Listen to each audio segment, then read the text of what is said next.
All right, here we are talking about the Sabbath. Yep. This is going to be great. Finally. This is going to be great. We got Pastor Dave here, Chase, Lindsay, and myself, Dan. And where we want to begin with this is where you began on Sunday. Just having this discussion of the purpose of practicing a Sabbath. You know, the purpose is not that we practice a Sabbath. The purpose is that we become people of love and recognizing that the Sabbath is just a practice. Right. And these practices are turning us into something. Who am I becoming is the question I want to be asking. Looking at my actions and saying, what are those actions going to produce in us?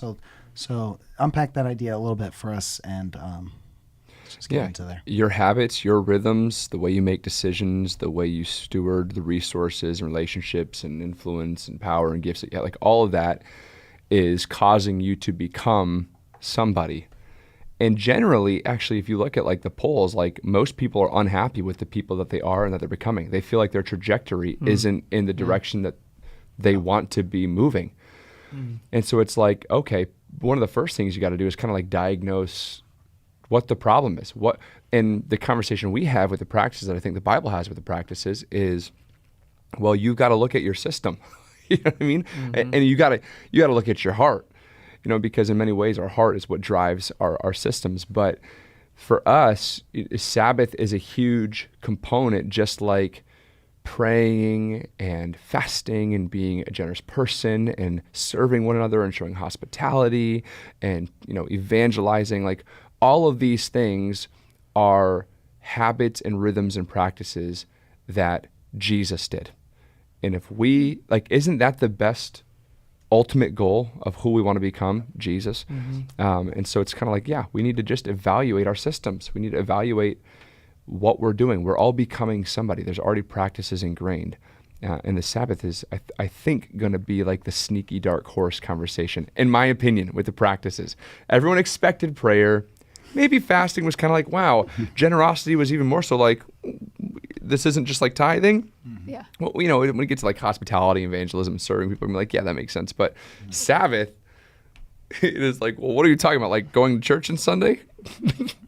No. That'd be good. Right. How do we become more like Jesus? It's not by just doing the things that he did, but it's by doing those things and letting God and trusting God to bless them. Like Sabbath, for instance. It's like Sabbath alone is not going to make you more holy or more rested, but that is an avenue by which God can, you know, as like almost acts as like a funnel, and God can bless and also provide that rest to you through the means that he created to do it with. I can't make myself become a person of love. Only Christ can through the power of the Holy Spirit. But I can do the things that God has, you know, orchestrated, instituted, and used as a means to become Exactly. a person of love. Just like the other practices. It's exactly like them. Yeah, I wonder if you say that as it being, I forget what you said, some dark horse or something. Yeah. I wonder if you say that because, you know, Sabbath addresses a problem, and you talked through some of those problems on Sunday. It addresses problems that sometimes we think might be untouched by my faith. You know, so like prayer, I know that's like me pursuing this relationship and intimacy toward God. You know, fasting enhances my prayer life and you know, all of this type of stuff. But then it's almost like we have some of those beliefs, and then over here it's like, but I'm super busy, but I can't really do anything about that. Right. You know, I tend to be anxious. I can't really do anything about that. You know, I'm not content. That's just the way I am. And so when you think about what Sabbath is actually trying to go after, it's going after some of those things. Some of the things that really we've kind of just accepted as part of our, you know, just part of our Christian experience as Americans. Yeah. I think a pretty good parallel is almost kind of like, I think this is how people approach it. It's like they would look at the fact that they work 7 days a week in some kind of context. Even if you have a day off from work, you're just doing on that day all the things that you have to catch on. You're running errands, you're taking care of the house, you're helping a friend out. You're like, you know, it's like, but it almost feels like some of those days are more, there's more work. And so people are kind of like, well, yeah, I would love to I would love to take a day off. That sounds amazing. Day off. We'll talk more about what the Sabbath looks like.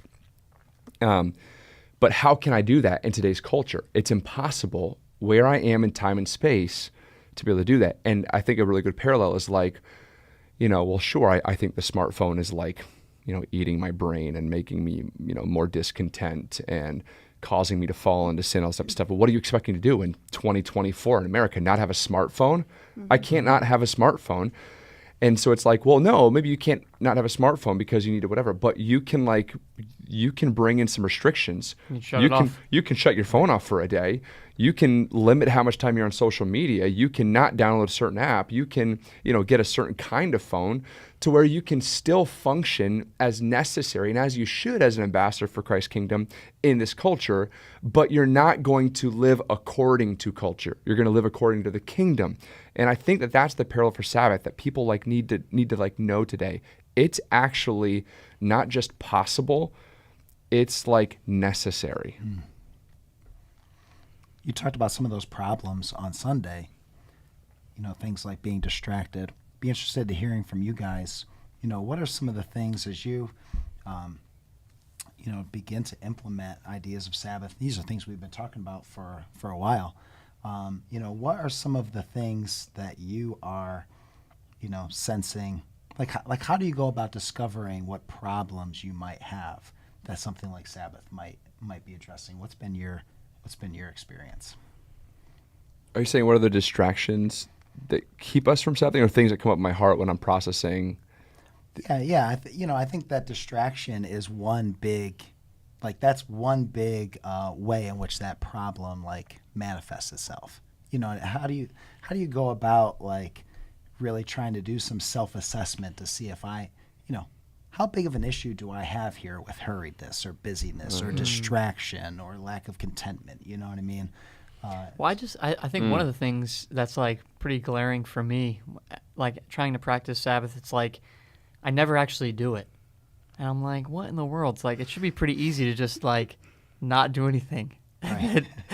or just to do a couple things you enjoy or whatever. Right. And it's not doing anything. Right. But it's just I should be Stop able what you're doing. to Right. block out a 24-hour period in my schedule. I should be able to do that. But then things are always just quote unquote coming up. And so then I'm okay, maybe, and I find myself as someone who's oh, Sabbath is pretty downstream for me. I like doing things that I like. But then at the same time, it's and then I'm doing too much and I'm not actually rested at the end of it. And so then it kind of is revealing to me that I want to do too much still, even though I'm trying to fill my Sabbath with things I enjoy, but it's just too much things. But that's kind of getting into specifics. I have habits, but I also have habits of ways that I deal with things. Mm-hmm. So it's I have a habit of what I do in empty space. Right. So now I've got Sabbath, which is supposed to be an empty space. Right. But how do I deal with empty space? I have a hard time not feeling that it. is a habit I have to Yes, break. exactly. So that is Yeah. not bad. It's just revealing. Yeah. It's in that way showing what I get distracted with. Right. And so that is definitely an opportunity. That Yes. word, opportunity. Yes. the I can't is a big revealer here to your question. Mm-hmm. Really quick, it's we're kind of choosing not to get into the specifics of how to practice Sabbath yet, what that looks like, but maybe it would be helpful to just to give a quick blurb. Practicing the Way, which does a really good job. This is actually my favorite practice that they put on. I feel like it's the most cohesive. The actual practice that you can run in a small group, and their podcast I think is incredibly valuable. But they define it as stop, rest, delight, worship. And so it's a 24-hour period where you stop doing what you're doing the other 6 days. You're not going to work. You rest, and that's not just take a nap, but you in some ways you kind of nuzzle up with the Lord and His rest, and there's different things for different people. You delight, you do fun things, you dance, you cook, you have a big meal, you go on a hike. I think John Mark Comer talks about they take there's where the TV would be on the wall. they like have these Post-its and stuff of like activities they're going to do. When they do the activity, they like put it up on the TV area or something like that, and worship. And that doesn't mean just like going to church on Sunday morning, because most of these people who practice Sabbath, by the way, it's Friday night to Saturday night is the historical practice. It's not Sunday morning, Lord's Day. Lord's Day is definitely different than Sabbath when you're talking about the historical practice and even the scriptures. Okay, so a person would say, well, I can't do that. You know, we were having a staff meeting earlier this week, and Paula made this great point of the connection between the sermon on idolatry and why we might say, I can't. And again, this isn't to be accusatory or to throw stones. This is all of us. We're all in this. Mm-hmm. There are things that are bubbling up constantly in my heart and head where I'm like, well, I can't. And it's because, you know, I'll speak for myself. I feel like I have too much to do. I'm afraid it won't get done. Right. So there's fear things there. Or, yeah, I could, but if I take a break from this, other people are going to get ahead. And it's like, I want to be the best. I want to have the best business. I want to have the best music. I want to have the best lawn. I want to have a bigger bank account. I want to have, you know what I mean? Whatever it is, it's like, I want to be better, and I'm going to fall behind if I don't do this. You know, and there could be a plethora of things, but it is interesting. I thought Paula made a great point of like how really, if you're saying I can't Sabbath, what would be the reasons? And it might be interesting, again, to your original question, Dan, that some of the reasons of why you think you can't might be revealing idols in your life. Yeah, I think, you know, I think with all these practices, starting with that kind of self-assessment, because when you just jump right to the practice, you might not even really realize what I'm trying to treat. Mm-hmm. But when you take things like power or control, you know, or acceptance, you know, those are all things that are good to some degree. But when I get way too attached to those things, fearful that I don't have the maximum amount of it, then it becomes a problem. And so I think, you know, as you're kind of processing, take a day off. You know, it's funny that you say that. You know, you hear that of like young athletes or business people or something. It's like the competition's not taking a day off. Right, you know what I mean? Right. And that's like the mentality. But, you know, how are you going to get ahead? Yeah. And so if you're really resistant to laying some of that stuff down for a day, you know, trying to really like come to grips in your own mind and heart, like, what am I fearful that will happen? You know, am I afraid of losing some kind of control here? You know, I've got an extra day of earning income. You know, maybe that's, I'm afraid of not having enough for retirement. Am I afraid of, you know, backing off of that relationship? Maybe that person will be distant from me if I, you know, take a day of rest or whatever it might be. And so really trying to go in there and figure out, what am I fearful of? Like, why am I so resistant what to if this I don't idea? respond to my text messages today and they think I'm avoiding them, or I don't care? Yeah. Mm-hmm. Yep. And so trying to do some of that self-assessment is very important, I think, instead of just, you know, jumping to that practice there. You had mentioned before, Dan, that, you know, in some ways the question of Sabbath is like, who is your God? You know, you go back to that quote from Matisyahu, this Jewish Hebrew scholar, and he talks about how it's a day where you are like ceasing from your efforts and your ambitions, and you're acknowledging once again that God is autonomous over time and that he's sovereign. And you're reminding yourself that you live in his kingdom and you live in his world and you belong to him. And he can be trusted and he can be good, and he also created you. But what's interesting is you talked about how, like, so with that kingdom mentality and like, oh yeah, a reminder that God is sovereign, God's autonomous, you know, you talked about how God created time and created the week. Share that.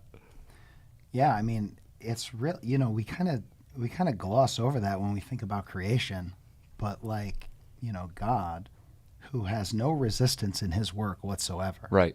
Like, was not tired right from creation, embedded into the week a day of rest. And, you know, you think about all that was created on those other days, how much more could have been created. And, you know, as we would process that, everything is created for God's glory. I mean, you would kind of think of it as, well, you could have created much more for you to be glorified with. And yet he chose to like limit his work, not to the extent of the week, but factoring in that one day of rest. And so, it's really staggering to think that there's never ever been a week that's existed that hasn't had in it God's intent for one of those days of that week to be a day of rest. That's incredible. That's incredible. The Bible talks about like this eternal plan of redemption. The mind of God is wisdom. So it's like in eternity past, God is putting together in his perfect wisdom. Proverbs talks about what his plan of redemption and glory is going to be. And in the beginning of the Bible, part of that plan is 6 days of work, 1 day of rest. Like that is, so when you put it in the total story of the Bible, it's like, it kind of jars you a little bit even more so than just thinking, oh, this is like this random thing. It's part of God's design of redemption. And it's not even part of the fall. It's not even like your work is going to get hard after the fall, so you're going to need a day of rest so you can go back to work. Yeah. The day of rest is pre-fall. That was the whole point of 2, which was, this is not original to me. These are scholars for years who have made this point that the 7th day is different than the other 6 days in the sense that it says there's evening and there's morning that such a day, evening, morning, such a day. And then it does not do that with day 7 because day 7 was where we were supposed to exist with God forever. And the fall brought in the ending of day 7, so to speak. And now we have, this brokenness, this fatigue, this blood, this sweat, relational issues, disease, death, sin, etc. But once a week now, with God's design, we practice what God intended. We remind ourselves of his plan, his autonomy, his sovereignty, and we practice, as has been said, eternity. It's really quite beautiful. Talked about the Sabbath being a holy day, and really the first thing that God calls holy, or the first thing. It's the first thing he set apart. It's the first thing sanctified and set apart as holy in the Bible. And so talk about some of the significance there. What does it mean for this to be a holy day? And we've already kind of touched on it. It's not just a day to like disengage and do nothing, but how can we make a day of rest actually a holy day? What are some of the things you think through with that? That's the perspective of Chase. Who was it that was it the Bible Project in their 40-page little description where they talk about when the whole practice of eternity and new creation, the kingdom that happens on that day is you're living as if forever is now, as if the kingdom of God has come in its fullness. Yep. As if you've already entered into your complete Sabbath rest. And so, this is where, sometimes I think we think of Sabbath in modern evangelical, practice in America especially, as like, oh, I'm going to go to church. I'm not going to watch entertainment. I'm not going to listen to secular music. I'm not going to go to the store. I'm not going to eat out. I'm not going to drive my car if I'm really, and it's this list of rules and regulations so that we're set apart and holy and righteous, which is all the things that God pushed against with the Pharisees and the religious leaders when the kingdom of God was being ushered in through his presence. What God has actually designed for the Sabbath, and this is what the Bible Project does a really good job with, is it's like, no, I am going to see my wife and my kids and my community, my enemies as who they will be in the new heavens and new earth. And I'm going to treat them as if there is no more sin. I'm not going to be angry. I'm going to be patient. I'm going to bless other people. I am going to we're going to feast. We're going to celebrate. We're going to delight. And it's not like this blind ignorance to the brokenness of the world. It's actually just that's what the other 6 days are. The 6 days are acknowledging this world is hard, and it's like we're not actually back in the garden. And so the 7th day is a day that God has given me to live in the garden. And then the other 6 days, I can get back to my hard labor that isn't supposed to be this way. We're definitely supposed to work, but it's like it's not supposed to be so hard. It's not supposed to be on the spread of the brow, all that stuff like that. And so the 7th day is just an opportunity to kind of like get back in and kind of like nuzzle next to God and be like, this is how it's supposed to be. I can actually love my enemy. I can actually give to the needy. I can actually, do all these things with my family and with God. And almost like they talk about you're practicing And then you're actually, they talk about you're pretending. You're kind of pretending that you're still in that seventh day. It's an imagination practice. And then when you pretend that, it becomes reality. Yes. You live the other 6 days differently. Mm-hmm. And Yeah. it's not like, oh, I'm 6 days belong to me and this one day belongs to God. It's like, I forgot the quote, but it's like, people who Sabbath live the other 6 days differently. Mm-hmm. It continues to renew you and reorient you. Right. And exactly, it's like there are wonderful things that you can do on that day. And the way you make it holy is that you're aware of God's presence. And you're aware of who Jesus is and what the realities of the kingdom are. It's like that's the nuach. It's like the Shabbat is the stopping. But Sabbath isn't just Shabbat, it's also nuach. It's when his presence is with us. He settles with us. And in his presence, we're loving one another. And I love the practice of, so when we Sabbath, we most of the time do it with candlelight. And I just told the crew that we Sabbath with, it's like, hey, the Jews will sing this this song of like it's actually to bless the Sabbath candle. I mean, it ends with the Sabbath candle, but it's like blessing the King who's ruling and Lord over all and stuff. And so I'm putting a melody together for an English version. At times we've sung the doxology, but like there, literally just this last week we had a candlelight dinner. We were sharing like joys and celebrations and giving God thanks.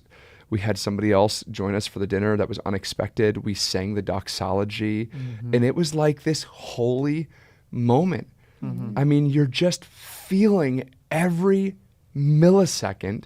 You're aware of God's presence. You're aware of God's goodness, and it's like when you get in that kind of a dwelling place, which is what that word means, and God is with you. It's not that like you forget about everything.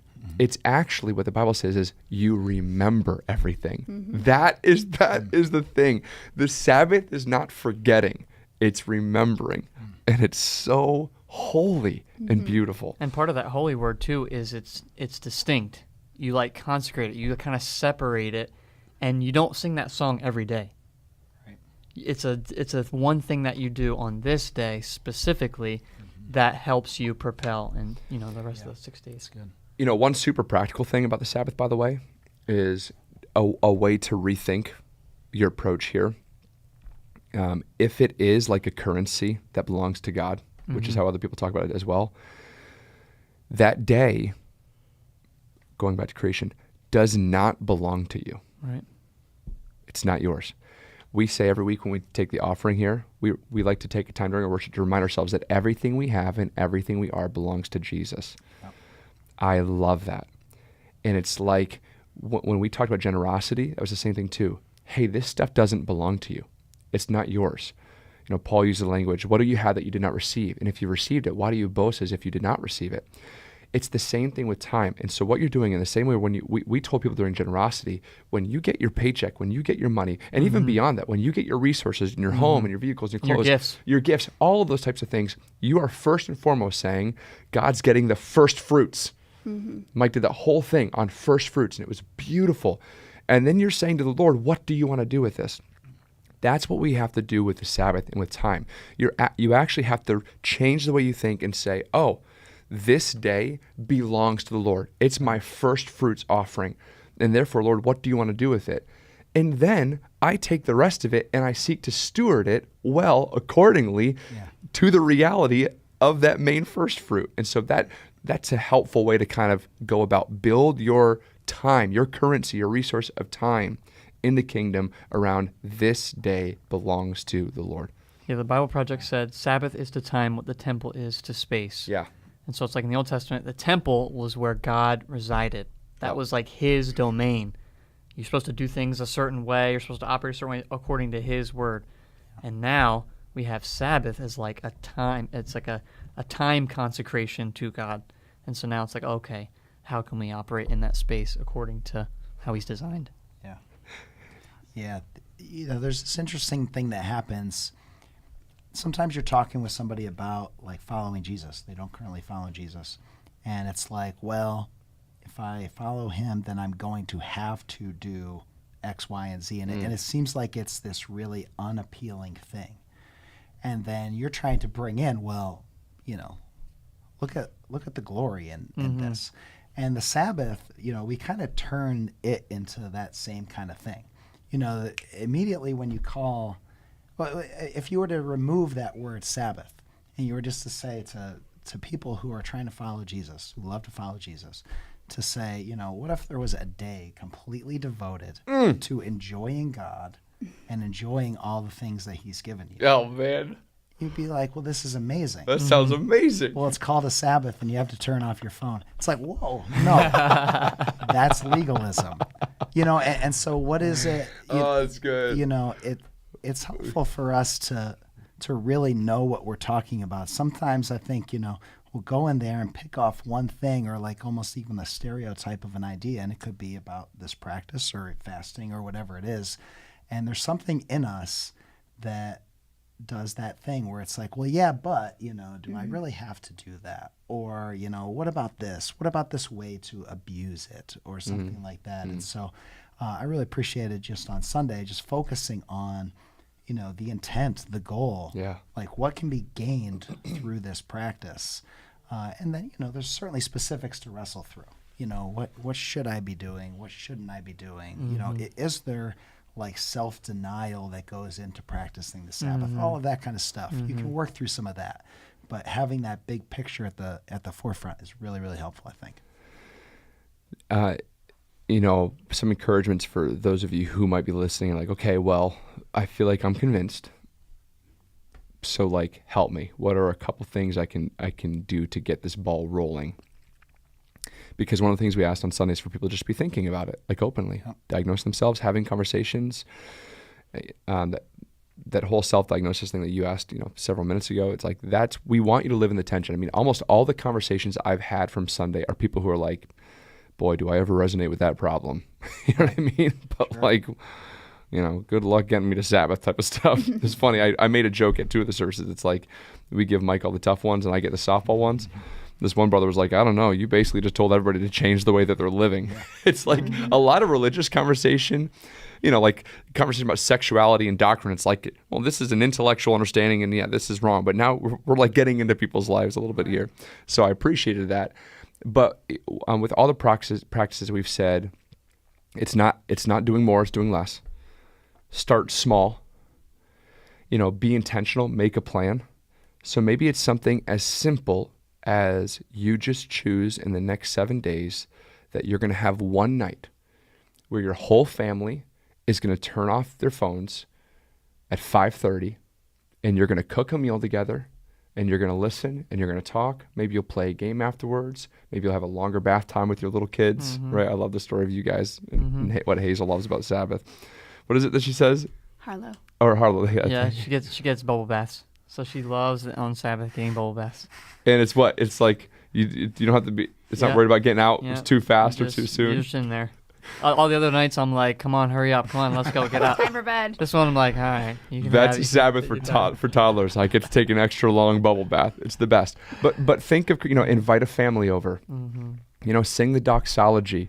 Order dinner. out maybe. Whatever it may be. Go on a walk outside. You know what I mean? Don't worry about your emails. Bring those things to the Lord. When those things come up, like you just keep bringing them to the Lord. Keep bringing them to the Lord and trusting Him. So there are some small things. One of the questions I did want to ask. This has been on my heart since Sunday. I said it to you when I walked in this morning. Because we've also had some conversations with people who are like, I just can't. I can't.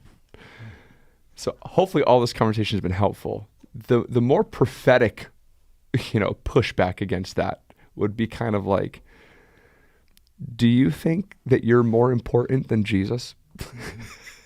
That you're busier and have more responsibility? That the things on your to-do list are more pressing than when Jesus was walking the face of this earth? Because Jesus stopped every 7 days. And I want to assure myself and everybody listening, his agenda was pretty important. Yeah. The salvation of the world. Think of all the people he could have healed, I guess he did heal people on Sabbath. Well, sure. Yeah, that's going to be so great to talk about in a couple weeks. But yeah, I think that's something to evaluate. If you are one of those people who are thinking, I don't want to do this or I can't do this. just keep that conversation open. Yeah. You know, Amen. keep listening, keep asking Right. Yeah. of the Lord, you know, because you know, this is a good gift. And, you know, I think probably your experience as a follower of Jesus is, boy, I do all sorts of things I never thought I could do, you know, and so maybe Sabbath in some form would be one of those. So I would echo that, starting small. It's like picking a time. You know, I would encourage you to do something at the start of that time and at the conclusion of that time. Yes, mark you it know, off. so that you are kind of in that habit of marking that off as holy. So beginning with a particular prayer, or ending. Go with to a particular Google and prayer, look up a something. Sabbath opening prayer and closing prayer. Yeah, you don't have to come up with it yourself. Oh, yeah, you'll find something for sure. So yeah, continue to try that. Anything looking forward? So we're going to keep talking about Sabbath. That wasn't. We're not done with that. Yeah, no, we're not. Just getting started. We're just getting started. This coming week, we're going to look at 3 major themes of Sabbath in the Bible from beginning to end. One, God's design and imitating His design and living into that, which we've briefly discussed already. 2, that Sabbath is actually a liberation from slavery. You see this in the Deuteronomy account of what happened in the Exodus. And then 3, this practice and foretasting of eternity. You see this in Hebrews and some of the conversations in the gospel and Paul's letters to Galatia and Colossae. So we're going to do like this big zoom over, honestly, from Genesis to Revelation. And the point is we want to pull out the main themes of Sabbath, but show you that Sabbath isn't like this random hobby horse, that people pull out and tell you it's really important. It's actually interwoven into like the major theme of the Bible. It's a huge thing happening in the scriptures. Amen. All right. Looking forward to keeping that conversation going.